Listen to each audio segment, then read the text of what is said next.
इस वीडियो में हम घर्षण चैप्टर का, घर्षण जो आपके क्लास 8 का है, घर्षण चैप्टर के एनसीईआरटी का जितना भी क्वेश्चन है, जो कि नीचे ये वाला क्वेश्चन सब है, इन 10 क्वेश्चन को अच्छा से देखेंगे। ठीक है, तो चलिए अब आते हैं पहला क्वेश्चन पे।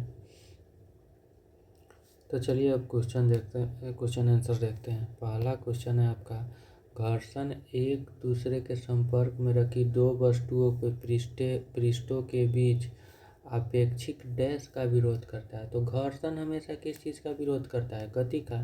तो गति का विरोध करता है। ठीक है, यानी कि यहाँ पे गति होगा। आपके बुक में जो है, घर्षण पृष्ठों के डैश पर निर्भर करता है। किस चीज़ पर निर्भर करेगा? पृष्ठों के खुरदुरापन पे। मान लीजिए अब ज़्यादा खुरदुरा होगा तो घर्षण ज़्यादा होगा, एकदम कम खुरदुरा होगा तो कम घर्षण होगा। घर्षण से डैश उत्पन्न होता है। मशीन में घर्षण होता है, आप हाथ में भी घर्षण कीजिए, क्या उत्पन्न होगा? उष्मा। तो घर्षण से उष्मा उत्पन्न होता है। अगला देखिए, कैरम बोर्ड पर पाउडर छिड़कने से घर्षण डैश हो जाता है। आप कैरम बोर्ड खेलते हैं तो उस पर पाउडर छिड़क देते हैं तो क्या होता है? कैरम बोर्ड पर पाउडर छिड़कने से घर्षण कम हो जाता है। अगला है, सर्पी घर्षण स्थैतिक घर्षण से ज़्यादा होता है कि कम? स्थैतिक घर्षण हमेशा क्या? सबसे ज़्यादा होगा। तो सर्पी घर्षण क्या होगा? कम होगा। अगला क्वेश्चन है, यही देखिए सर्पी घर्षण, ये कहाँ है? यहाँ पे सर्पी घर्षण, यहाँ पे। तो देखिए सर्पी घर्षण हमेशा क्या होगा? थोड़ा सा कम होगा स्थैतिक घर्षण से। स्थैतिक घर्षण में बहुत ज़्यादा होता है स्थितिक में। और रोलिंग यानी कि लेट लेट के चलेगा, तो इसमें क्या होगा? सबसे कम घर्षण होगा। तो आगे देखिए, घर्षण बल को घटते क्रम में व्यवस्थित कीजिए। घर्षण बल का क्रम, घर्षण बल का घटते क्रम का मतलब कथी होगा? घटता कोई चीज़ कब है? पहले बड़का होता है, फिर छोटका, फिर छोटका, घट रहा है कि ना? तो घटते क्रम मतलब कथी? पहले ज़्यादा, फिर कम, तो कम। तो सबसे ज़्यादा घर्षण बल कहाँ पर लगता है? स्थैतिक में। यहाँ पर कोई वस्तु स्थिर है तो स्थैतिक है, सबसे ज़्यादा घर्षण लगेगा। उसके बाद कहाँ पर लगेगा? स्लाइड कर रहा है यानी कि सर्पी घर्षण में, तो स्लाइड कर रहा है तो थोड़ा कम घर्षण लगेगा, मतलब स्थैतिक से कम होता है। अब उसके बाद रोलिंग में सबसे कम घर्षण बल लगता है, इसलिए चक्का उक्का कैसा रहता है? गोल, लोटनी घर्षण बल लगाने के लिए। अगर ऐसा होगा चौकोर तो क्या होगा? सर्पी घर्षण लगेगा और ज़्यादा घर्षण होगा। ठीक है, तो सबसे ज़्यादा स्थैतिक, तब सर्पी, तब लोटनिक। ग नंबर आपके बुक में जो है। उसके बाद अगला क्वेश्चन देखिए क्या है, विभिन्न पृष्ठों पर कार पर लगने वाले घर्षण बल का बढ़ता क्रम। तो ये आपके बुक में जो तीसरा नंबर क्वेश्चन है, ठीक है, उसका है। एक मिनट, देखिए ये वाला है, अलीदा अपनी खिलौना कार को संगमरमर के सूखे फर्श, गीले फर्श पर बिछे समाचार पत्र तौलिए पर चलाती है। मतलब अलीदा क्या कर रही है? खिलौना वाला गाड़ी है और उसको गुरका रही है बहुत सारे फर्श पर, संगमरमर के गीला फर्श पर, फिर संगमरमर के सूखा फर्श पर, फिर समाचार पत्र पर और तौलिया का पर। तो पूछा घर्षण बल का बढ़ता क्रम बढ़ेगा कब? जब कोई छोटा होगा, फिर उससे बड़ा होगा, फिर उससे बड़ा होगा। यानी कि घर्षण बल पहले सबसे कम घर्षण बल किस पर लग रहा है, फिर उससे ज़्यादा घर्षण बल किस पर लग रहा है, फिर उससे ज़्यादा घर्षण बल किस पर लग रहा है, यही ना होगा। तो चलिए देखते हैं। देखिए, तो सबसे कम घर्षण बल से सबसे अधिक में हमको सजाना है। ठीक है, तो सबसे कम घर्षण बल कहाँ पर लगेगा? तौलिया में। ठीक, ये यहाँ पे गलत है, ये वाला छोड़िए, हम आपको बुक से बता। चलिए इसी में देख लेते हैं ये वाला क्वेश्चन। तो देखिए, सबसे घर्षण बल का बढ़ता क्रम यानी कि सबसे छोटा वाला लिखेंगे, यानी कि सबसे कम घर्षण बल किस चीज़ पे लग रहा है। देखिए, कोई भी चीज़ गीला रहता है तो सबसे कम घर्षण वहीं पर रहता है। गीला रोड पर चलना कठिन रहता है, क्यों? क्योंकि वहाँ पर घर्षण कम हो जाता है। यानी कि गीला संगमरमर अगर गीला रहेगा तो घर्षण एकदम कम होगा। उसके बाद देखिए, तो संगमरमर का गीला फर्श, उसी संगमरमर को थोड़ा सा सुखा देंगे तो घर्षण थोड़ा कम हो जाएगा। उसी को थोड़ा सुखा देंगे तो घर्षण बल थोड़ा सा कम हो जाएगा। ठीक है, तो यहाँ पर भी है संगमरमर का गीला फर्श, संगमरमर का सूखा फर्श, ये दोनों तो इसमें दोनों में सेम है। उसके बाद देखिए समाचार और तौलिया। तो देखिए तौलिया मान लो ऐसे रहता है तो उसमें थोड़ा सा मतलब रुआं टाइप का रहता है कि ना, रहता है थोड़ा सा रुआ टाइप का, रहता है कि ना। मान लीजिए तौलिया है तो इसमें थोड़ा सा ऐसे ऐसे रुआ टाइप का रहता है कि ना, लेकिन समाचार पत्र सीधा ऐसे रहता है। यानी कि संगमरमर का गीला फर्श सबसे कम घर्षण बल लगेगा, फिर उसके बाद संगमरमर का सूखा फर्श, इससे थोड़ा सा ज़्यादा घर्षण लगेगा, फिर उसके बाद समाचार पत्र, इससे थोड़ा सा ज़्यादा घर्षण होगा, और तब उसके बाद तौलिया में सबसे ज़्यादा घर्षण होगा। तो इस हिसाब से तीसरा का क सही है। अगला देखिए था, मान लीजिए आप अपने डेस्क को थोड़ा झुकाते हैं, उस पर रखी कोई पुस्तक नीचे की ओर सरकना आरंभ कर देती है, इस पर लगे घर्षण बल की दिशा बताइए।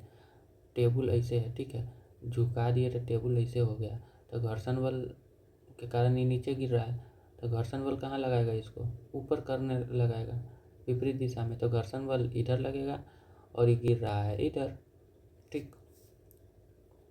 तो इसी को देख लेते हैं। देखिए यहाँ पे लिखा हुआ है कि ना घर्षण बल की दिशा पुस्तक की गति के विपरीत यानी ऊपर की ओर होगी, ठीक है। कारण क्या है, घर्षण हमेशा गति का विरोध करता है, ठीक है। तो टेबल ऐसे था कोई बात ना, लेकिन जैसे ही हम टेबल को टेढ़ा करेंगे, टेबल थोड़ा सा ऐसे हो गया, तब बुक क्या होगा, बुक अगर ई रखा हुआ है तो बुक तो नीचे गिरेगा, लेकिन घर्षण बल इसको इधर ऊपर की ओर ठेलना चाहेगा, ऐसे ऐसे ही ना ठेलना चाहेगा, ठीक है। अगला क्वेश्चन देखते हैं।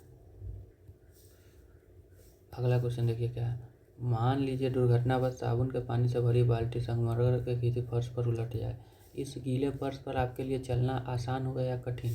तो देखिए पानी गिर गया फर्श पर, तो फर्श पर घर्षण क्या होगा, एकदम कम हो गया, एकदम कम हो गया तो घर चलना कठिन हो जाएगा। तो चलिए अब इसको देख लेते हैं।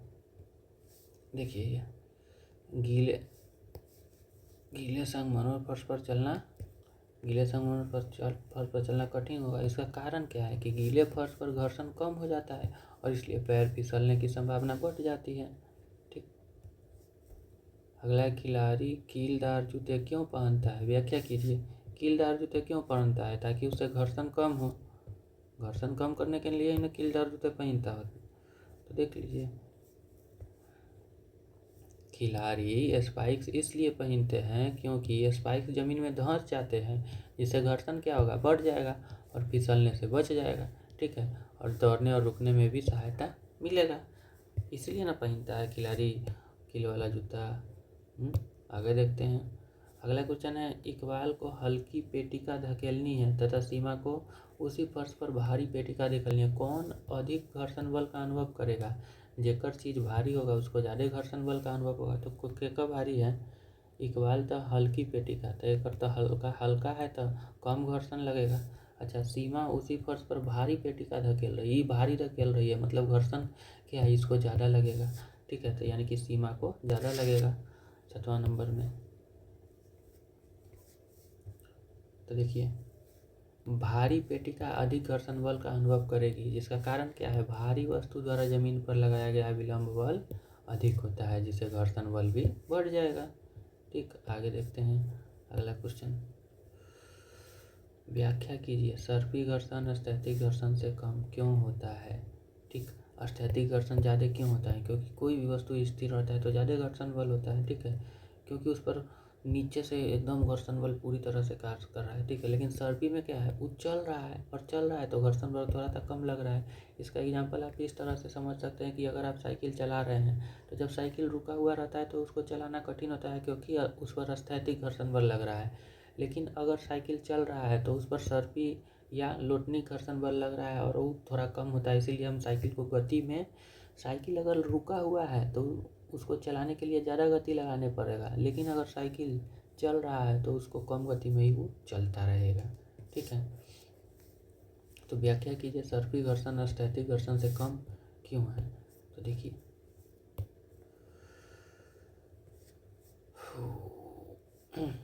स्थैतिक अवस्था में वस्तु के पृष्ठ आपस में अधिक मजबूती से जुड़े रहते हैं और जब वस्तु सरकने लगती है तो पृष्ठों का संपर्क कम हो जाता है और इसलिए सर्पी घर्षण कम हो जाता है, ठीक। आगे घर्षण देख लेते हैं, आगे क्वेश्चन क्या है। नौमा है, वर्णन कीजिए घर्षण किस प्रकार शत्रु और मित्र दोनों है, मतलब घर्षण से हमको फायदा भी होता है और नुकसान भी होता है कि ना।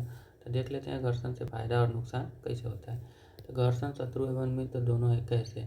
तो घर्षण पहले मित्र कैसे है वो देख लेते हैं। घर्षण के कारण हम चल पाते हैं, लिख पाते हैं, वाहन को रोक पाते हैं, ये सब होता है। और घर्षण शत्रु कैसे है, तो मशीन के पार्ट पुर्जा घिस जाता है, मशीन पार्ट पुर्जा घिसेगा तो पैसा ज़्यादा लगेगा यानी कि अपव्यय होगा, और घर्षण से ऊष्मा भी उत्पन्न होता है।